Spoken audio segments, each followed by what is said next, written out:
Jean-Luc Mélenchon est d'extrême gauche. Enfin, ça, c'est ce que raconte la Macronie dans l'entre-deux-tours des législatives.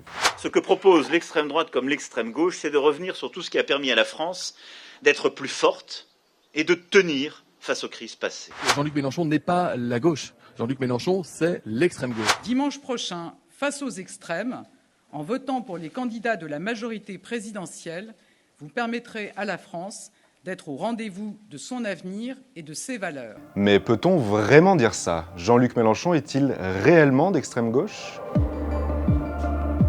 Pour répondre à cette question, il faut d'abord se pencher sur le passé de Jean-Luc Mélenchon, ce qu'est l'extrême gauche française et le programme que défend la NUPES aujourd'hui. Pour commencer, regardons la définition précise de ce qu'est l'extrême gauche.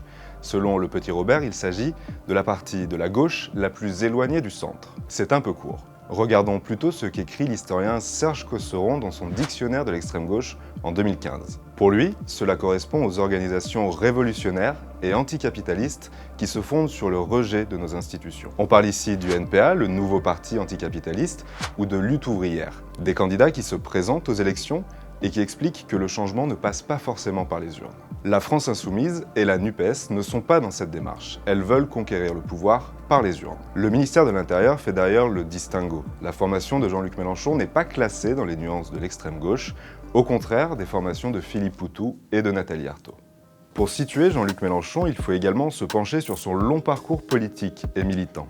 Il débute effectivement à l'extrême gauche dans les années 1970. Comme l'ancien Premier ministre Lionel Jospin et beaucoup d'autres, le tribun passe plusieurs années dans l'organisation communiste internationaliste. Un courant de l'extrême gauche française, trotskiste, dit lambertiste, devenu aujourd'hui le Parti ouvrier indépendant. Jean-Luc Mélenchon s'est recentré depuis. Il a rejoint le Parti socialiste en 1976 pour y animer l'aile la plus à gauche du parti pendant plus de 3 décennies. C'est seulement en 2008 qu'il quitte le PS et depuis, il ne cesse de brouiller les pistes et les références. S'il fonde le parti de gauche puis la France insoumise, Jean-Luc Mélenchon boude désormais le mot gauche qu'il estime dévoyé par les années François Hollande. Il ne veut pas non plus être associé à l'extrême gauche, mais n'hésite pas à se revendiquer d'un certain populisme dès 2010. Une référence qu'il n'a pas employée durant la dernière campagne présidentielle. Alors regardons ce qu'il défend, regardons son programme. Aujourd'hui, Jean-Luc Mélenchon renoue avec ses anciens camarades socialistes au sein de la NUPES. Est-il d'extrême gauche pour autant? Non, si l'on en regarde les principaux marqueurs. L'augmentation du SMIC, la nationalisation de certains secteurs ou l'abaissement de l'âge légal de départ en retraite sont autant de mesures portées jadis par des socialistes ou par des gauches que l'on qualifiait de gouvernement. Même la désobéissance à certaines règles européennes était proposée dans le programme commun qui a porté Lionel Jospin à Matignon en 1997.